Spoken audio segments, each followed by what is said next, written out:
हो क्या रहा है यहाँ पर?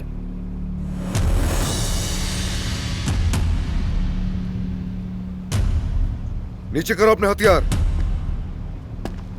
रुको, हरकत मत करो वरना ये मारा जाएगा।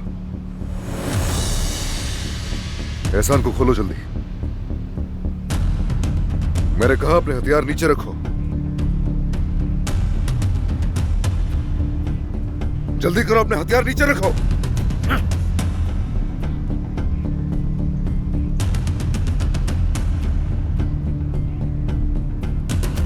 तुम ये क्या कर रहे हो अदनान?